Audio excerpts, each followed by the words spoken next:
Assalamualaikum warahmatullahi wabarakatuh. Taib, Ana Muhammad selaku pembawa materi penunjukan jurusita atau jurusita pengganti. Oke, dasar hukumnya ya. Dasar hukum penunjukan jurusita atau jurusita pengganti. Yang pertama UU nomor 7 tahun 1989 tentang peradilan agama dan UU nomor 3 tahun 2006 dan UU nomor 50 tahun 2009. Kemudian yang nomor 2 yaitu HIR pasal 120 atau 144 RBG. Kemudian yang ketiga KMA 1 tentang pola-pola pembinaan dan pengendalian administrasi kepaniteraan pengadilan agama dan pengadilan tinggi agama. Kemudian keempat KMA 32 tahun 2006 tentang pemberlakuan buku 2 pedoman pelaksanaan tugas dan administrasi peradilan. Dan yang terakhir kelima yaitu SK KMA nomor 26 tahun 2012 tentang standar pelayanan peradilan. Nah, di sini SK KMA ini kepanjangannya dari surat keterangan Ketua Mahkamah Agung. Kemudian ini langkah pembuatan penunjukan jurusita atau jurusita pengganti. Sebelum masuk ke langkah-langkahnya, saya akan menjelaskan kapan waktunya. Nah, waktu untuk penunjukan jurusita tersebut ini pada hari ke-6 dalam persiapan persidangan. Baik, langsung saja. Langkah yang pertama yaitu diawali dengan petugas meja 2 memasukkan surat gugatan atau permohonan tersebut dalam map berkas perkara yang telah dilengkapi dengan formulir PMH, penetapan majelis hakim, dan diterima oleh panitera. Kemudian menunjukkan panitera pengganti untuk membantu majelis hakim dalam persidangan yang dilakukan oleh panitera.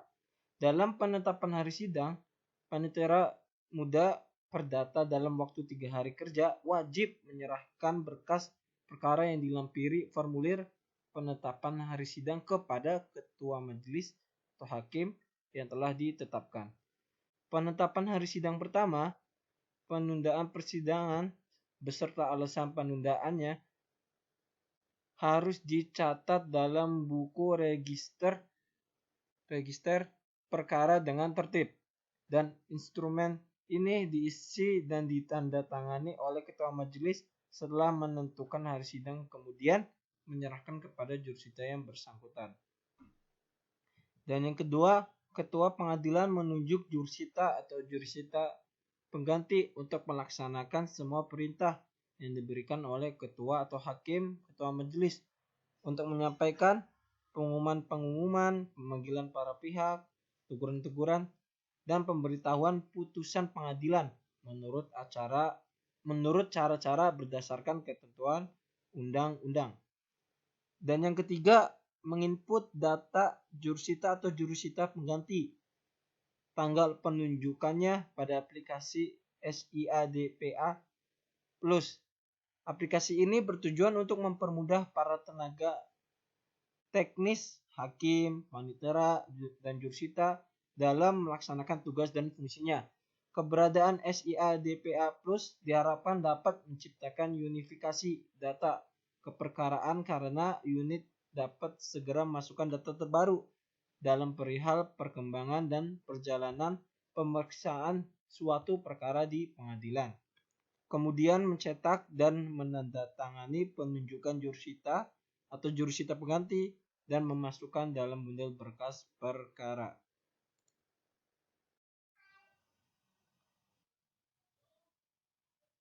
Oke, kemudian yang keempat,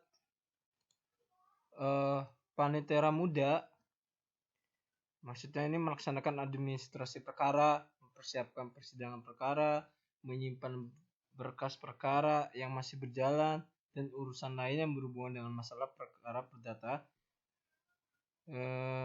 yaitu menyerahkan berkas perkara kepada petugas meja 2 untuk dicatat pada buku induk register permohonan.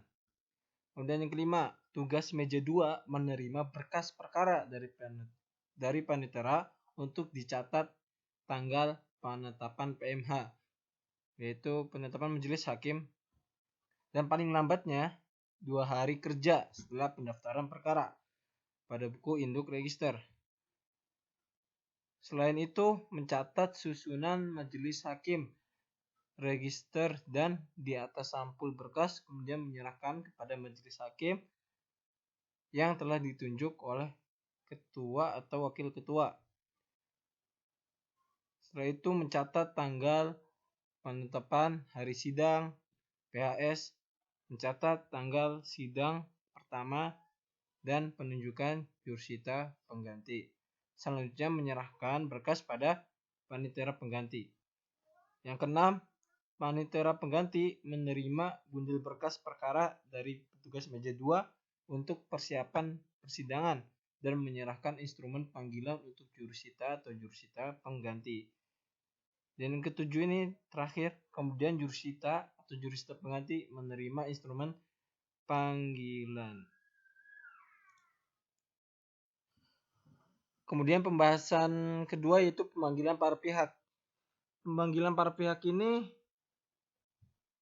tepatnya pada hari ke-7 dalam persiapan persidangan. Oke, langsung saja ke dasar hukumnya. Yang pertama, pada pasal 148 RBG atau 124 HIR yang mengatur tentang itu penggugat yang tidak hadir dalam sidang dan tergugat hadir dalam sidang. Nah, dalam keadaan ini hakim dapat menjatuhkan putusan dengan menyatakan gugatan penggugat gugur dan menghukum penggugat yang membayar biaya perkara. Kemudian pasal 149 ayat 1 RBG atau 125 ayat 1 HIR. Nah, dalam sidang pertama tergugat yang tidak hadir dalam sidang, sedangkan penggugat hadir dalam sidang. Dalam keadaan ini, demikian hakim dapat menjatuhkan putusan dengan menyatakan gugatan penggugat dapat dikabulkan dengan fair stake tanpa hadirnya tergugat. Kemudian pasal 150 RBG atau 126 HIR yang mengatur tentang pengadilan dapat memanggil pihak yang tidak hadir satu kali lagi dan tentang pemberitahuan hari sidang berikutnya merupakan panggilan bagi pihak yang hadir.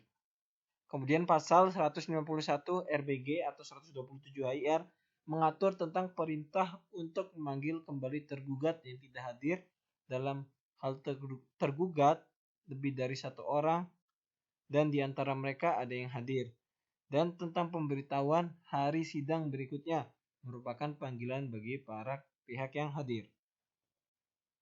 Kemudian pasal 186 ayat 3 RBG atau 159 ayat 3 HIR yang mengatur tentang pihak-pihak yang hadir pada hari pertama, ada yang kemudian tidak hadir pada hari sidang berikutnya, yang kemudian ditunda lagi, maka ketua memberitakan agar pihak itu dipanggil lagi untuk hadir pada sidang berikutnya. Kemudian SEMA nomor 9 tahun 1964. Surat edaran Mahkamah Agung maksud di situ. Yang mengatur tentang putusan fair stake. Nah, di sini Mahkamah Agung memberi pendapatnya sebagai berikut. Yang menurut pasal 125 HIR, apabila tergugat meskipun telah dipanggil secara sah akan tapi tidak hadir, maka hakim dapat menjatuhkan putusan verstek atau menunda pemeriksaan berdasarkan pasal 126 HIR dengan perintah memanggil tergugat sekali lagi.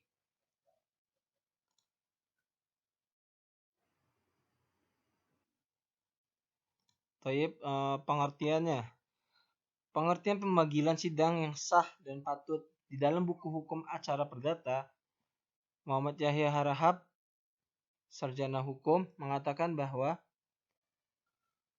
pengertian panggilan dalam hukum acara perdata adalah menyampaikan secara resmi dan patut kepada pihak-pihak yang terlibat dalam suatu perkara pengadilan agar memenuhi dan melaksanakan hal-hal yang diminta dan diperintahkan majelis hakim atau pengadilan.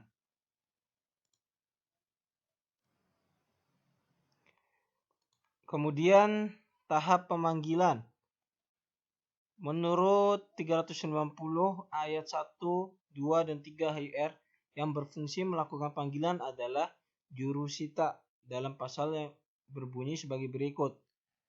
Pasal 390 ayat 1. Tiap-tiap surat jurusita kecuali yang akan disebut di bawah ini harus disampaikan kepada orang yang bersangkutan sendiri di tempat diamnya atau tempat tinggalnya. Dan jika tidak dijumpai di situ, kepada kepala desanya atau lurah yang diwajibkan dengan segera memberitahukan surat jurusita itu pada orang itu sendiri. Dalam hal terakhir ini tidak perlu pernyataan menurut hak hukum. Kemudian pasal 390 ayat 2. Jika orang itu sudah meninggal dunia, maka surat jurusita itu disampaikan pada ahli warisnya. Jika ahli warisnya tidak dikenal, maka disampaikan kepada desa di tempat tinggal yang terakhir dari orang yang meninggal dunia itu di Indonesia. Maka berlaku menurut aturan yang disebut pada ayat di atas ini. Jika orang yang meninggal dunia ini termasuk golongan orang asing, maka jurusita itu diberitahukan dengan surat tercatat pada Balai Harta Peninggalan. Kemudian pasal 390 ayat 3 tentang orang-orang yang tidak diketahui tempat diam atau tinggalnya dan tentang orang-orang yang tidak dikenal, maka surat jurusita itu disampaikan pada bupati yang dalam daerahnya terletak tempat tinggal penggugat dan perkara pidana yang dalam daerahnya hakim yang berhak berkedudukan. Bupati itu memaklumkan surat jurusita itu dengan menempelkannya pada pintu umum kamar persidangan dari hakim yang berhak. Analisa dari ketentuan-ketentuan dan pendapat ahli di atas yang dapat dilakukan hakim terhadap kedua belah pihak yaitu penggugat yang sengaja tidak hadir dalam sidang pertama padahal ia mempunyai inisiatif mengajukan gugatan. Sikap penggugat yang demikian dapat dinilai oleh hakim bahwa penggugat beritikat buruk, sedangkan tergugat telah hadir, artinya tergugat dapat dinilai oleh hakim dia telah beritikat baik untuk menyelesaikan perkaranya, maka oleh hakim dapat menyatakan gugatan digugurkan dan penggugat dihukum membayar biaya perkara.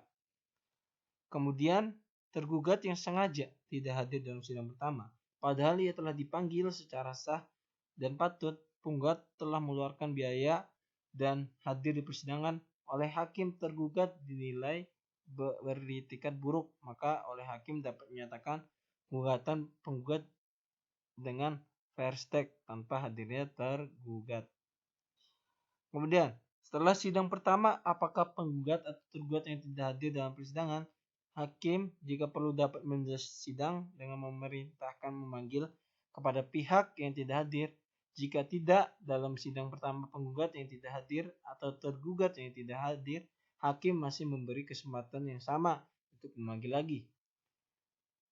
Setelah itu, dalam sidang pertama, penggugat hadir, tergugat hadir. Namun, dalam sidang berikutnya, tergugat tidak hadir, maka hakim wajib memanggil tergugat untuk hadir dalam sidang berikutnya.